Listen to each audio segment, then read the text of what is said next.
Hello. This is T. Shantae coming to you with another episode. I am so excited about this episode. I think this episode is going to definitely free a lot of people. I make it my life's duty to share my experiences, my pain, my lessons with my listeners because I want you guys to prosper and I want you to be whole and I want you to grow.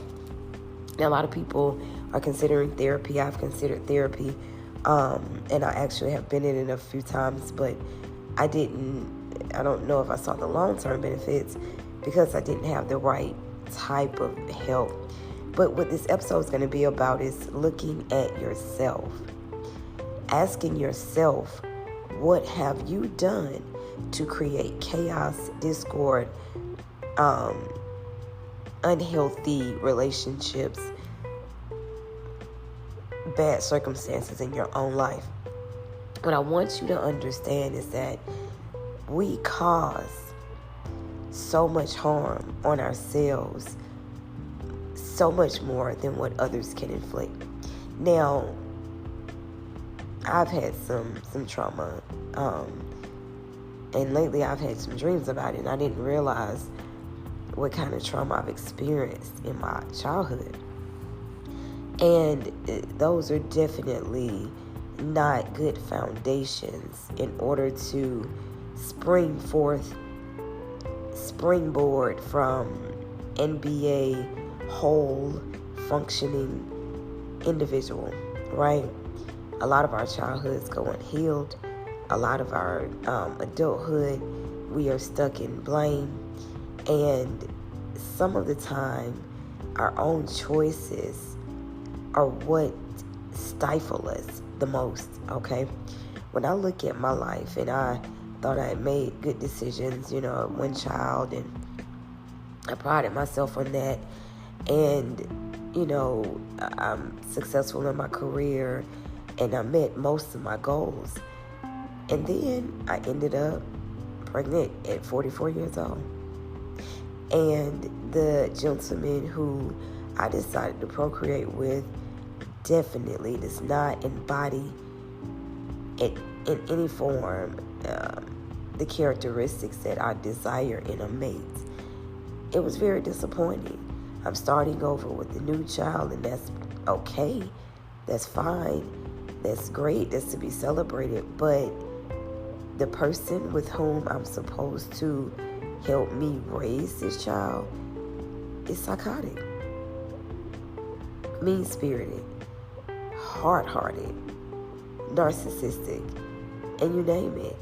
And so I find myself in a predicament of starting over again, and this person isn't that much different from my other mate, and I'm totally disappointed.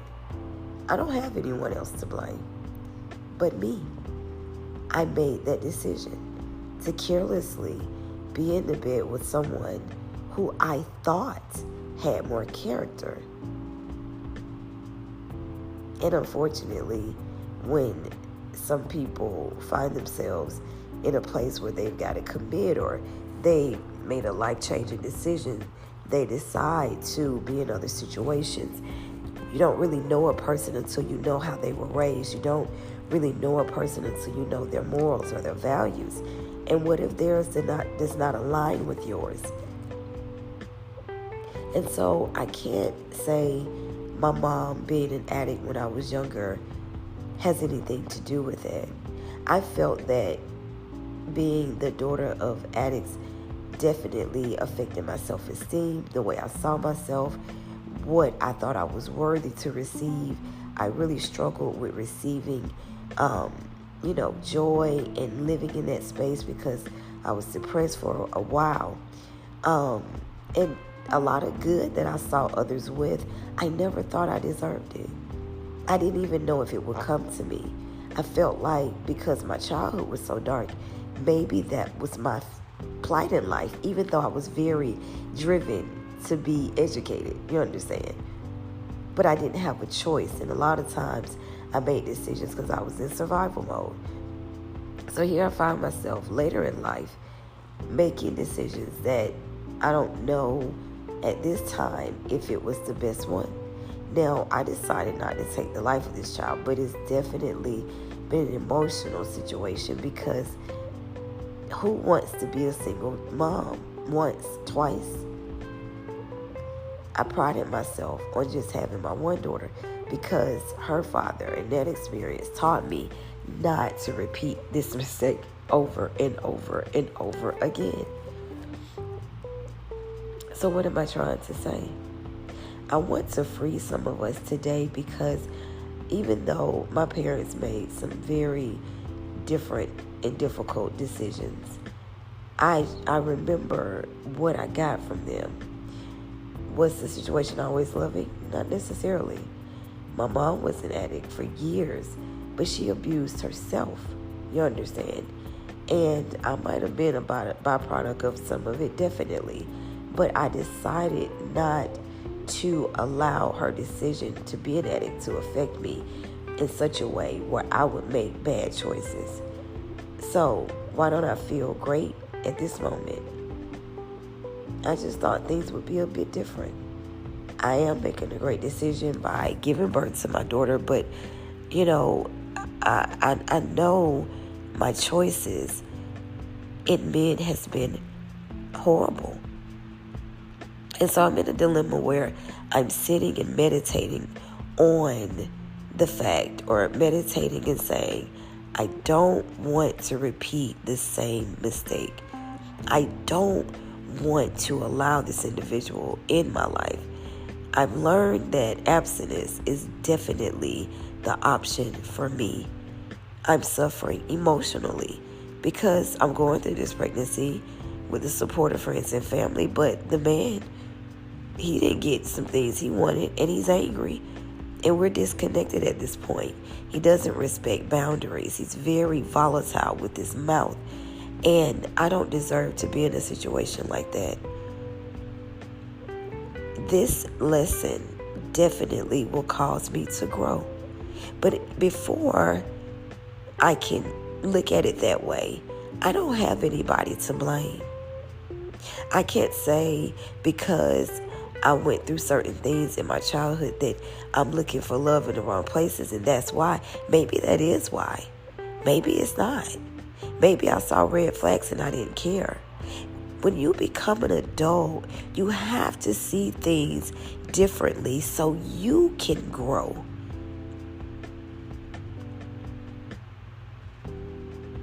What if you were adopted and you never knew your birth parents? Who would you say was at fault for some of the things that happened when you could make better decisions? I'm not saying that we haven't been through things in our childhood that deserved someone to say, I wronged you. My mom said it to me. She regretted the decisions that she made, and I appreciated it. You understand? But I learned from her mistakes.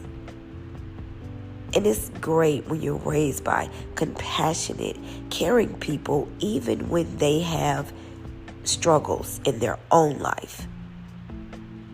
And when they make those decisions, they don't make them against you. Some of our people, our parents, definitely need to be held accountable for the atrocities that they've inflicted on us, that bruised us and caused us to be broken people.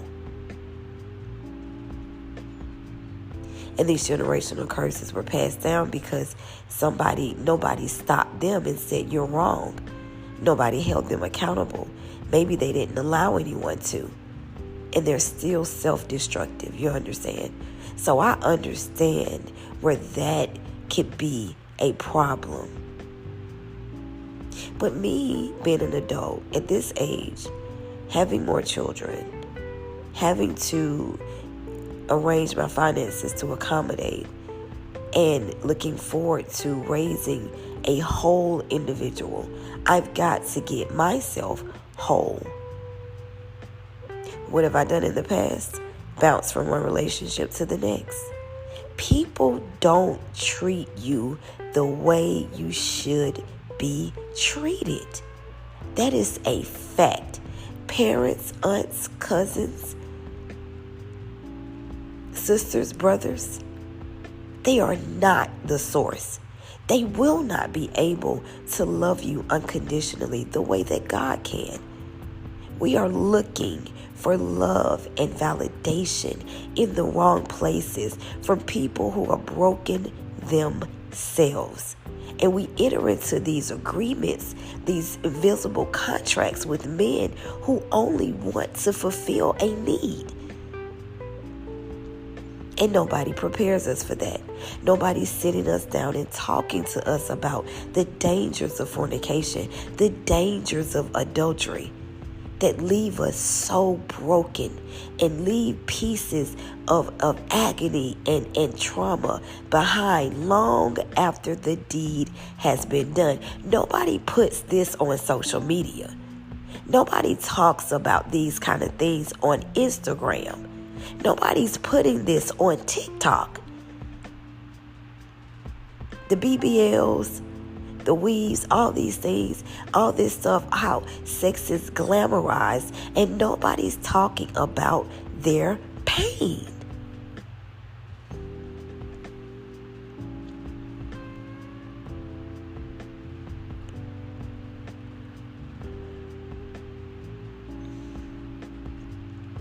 You have to look at it. You have to face it to overcome it. You have to forgive yourself for the decisions you have made. You have to make room for self-care so that you can understand that trouble won't last always. But the result of the things you've done in your life mainly are the result of the decisions that you made.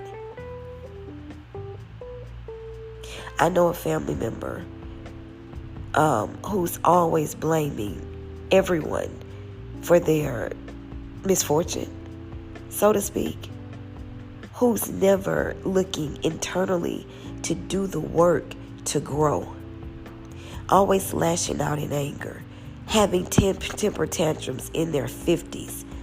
And I'm thinking like, wow, when do you ever take that kind of energy to heal and cleanse yourself? And one way to do that is to stop being bitter. People in my life are teaching me how to love. You have to be open to love. And if every time somebody offends you, you shut the door, you will never grow. Relationships will teach you how to communicate. My neighbor said something to offend me recently, and I held it and I wrestled, and I did not have any peace until I spoke to her about it. I didn't curse her out. I told her I was disappointed in what she said, that I thought I could trust her with things that I shared. And that actually brought us closer. She was very apologetic. She told me why she said it. She said, I look at you like a daughter. I'm very protective. And it made us closer. I know I have an ally. It made me cry. It made me happy. It made me sad because I was like, wow. Her and my other neighbor, no, I don't have any parents anymore, that they're deceased. I'm younger than them. And they have endeavored to watch out for me and cover me. And just imagine if I had met her with indifference and strife.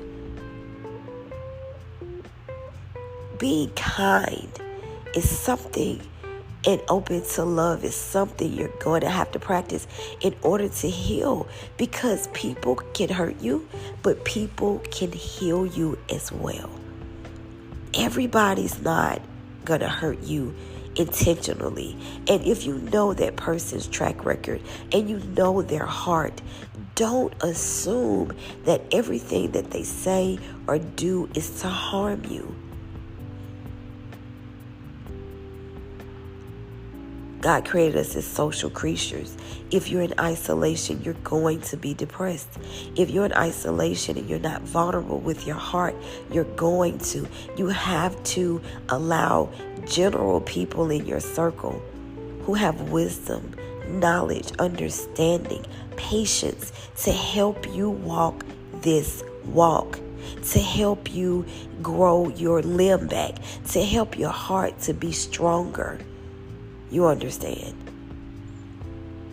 And I'm saying that because I used to be very cutthroat, and there are some relationships that deserve to be reconciled because these people are trustworthy.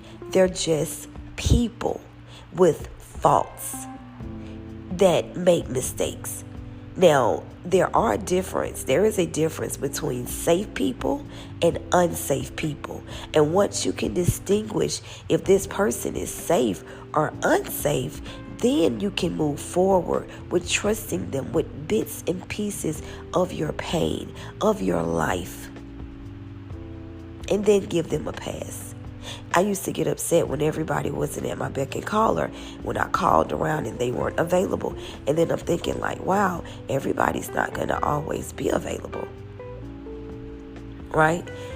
And I had to learn when people started telling me how they felt about me, that they felt like I was a safe space, that people really cared. And I'm like, that negative self-talk in your head will tell you people don't like me. And then you'll walk around thinking you're not likable, you're not lovable, when people actually do. They're faulty. They're messy. The human race is messy. We are sinful because of our predecessors. And we have got to accept each other. Now, how close you let people come is up to you. Make people appreciate your presence. I believe in that. Everybody won't talk to me every day. There are some people I will not give so much encouragement to because I need it too. I want this to be reciprocated. I want people to respect me. But I also want to leave a legacy of love behind. Does love mean you got to talk every day? No. Does love mean you got to let them run over you? No. Does love mean you don't tell them that you have things to do and you can't talk all the time? No. Forgiveness is crucial. Forgiveness is a change of mind, not just a change of heart. I want you guys to get that. How does this all work together? Well, remember, you're healing. Remember, forgiveness is a crucial ingredient to this recipe. If you do not forgive, meaning when you look at them, you see them the way they should be, not the way that they are. Now, are you ignorant? No. Do you know that there's a possibility that they may not move in a certain way? No. You know that they have the potential to hurt you. Everybody does. But you can strategically chart the relationship to the point where you are safe with that person. You learn how to communicate what you want and what you don't want in a respectful way, to where the door can be left open for you guys to come back together again. Some relationships don't deserve that.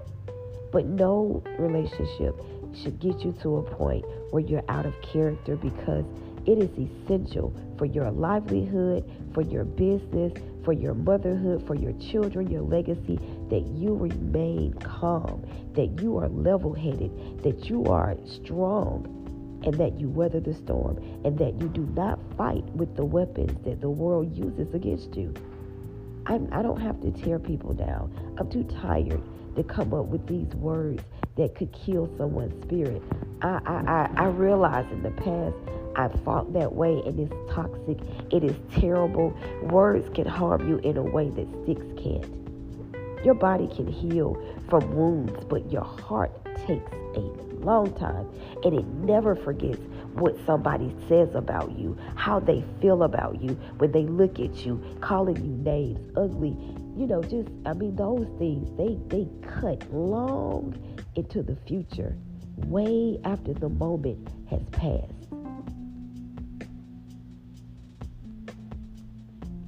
You want to elevate yourself above those type of people. You don't want to be a low vibration person. You want to be above where Christ sits. You understand?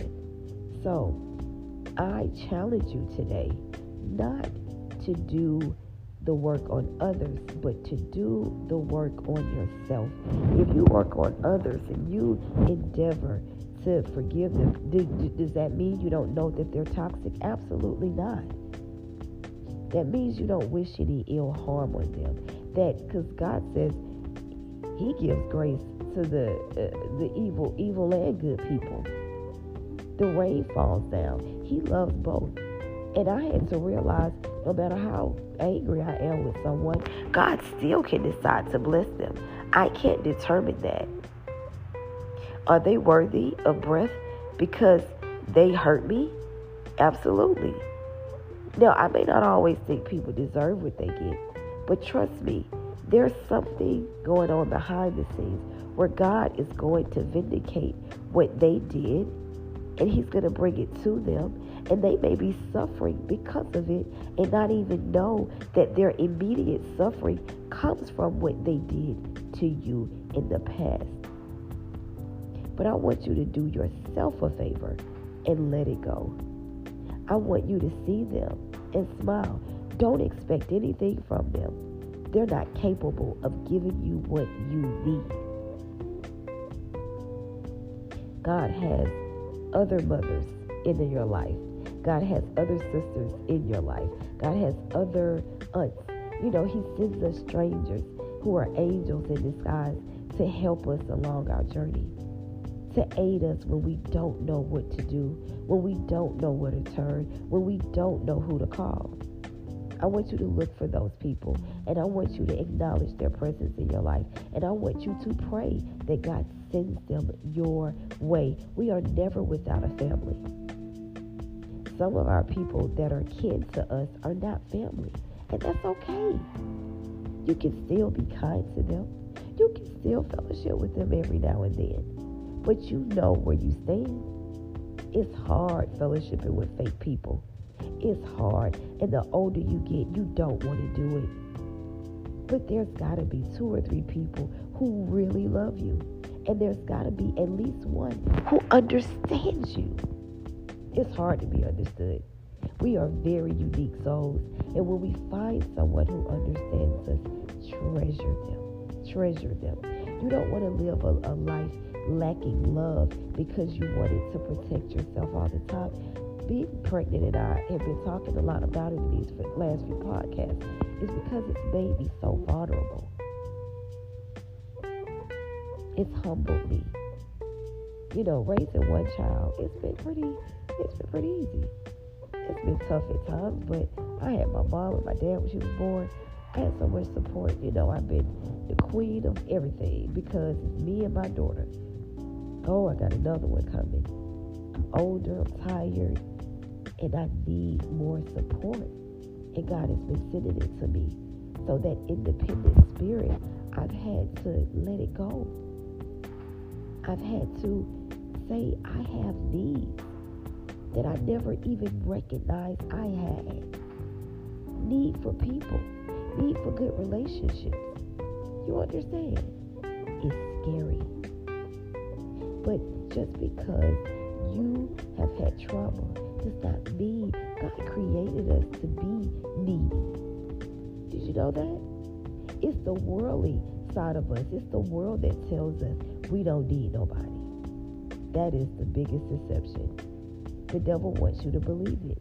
He wants to keep you in isolation. He wants to keep you in that pattern of unforgiveness, in that pattern of bitterness, in that pattern of anger, so you can forfeit your blessing. Don't let him do it. I am healing. I pray that you guys are on your path of healing too. This has been T. Shantae. Until next time, be blessed.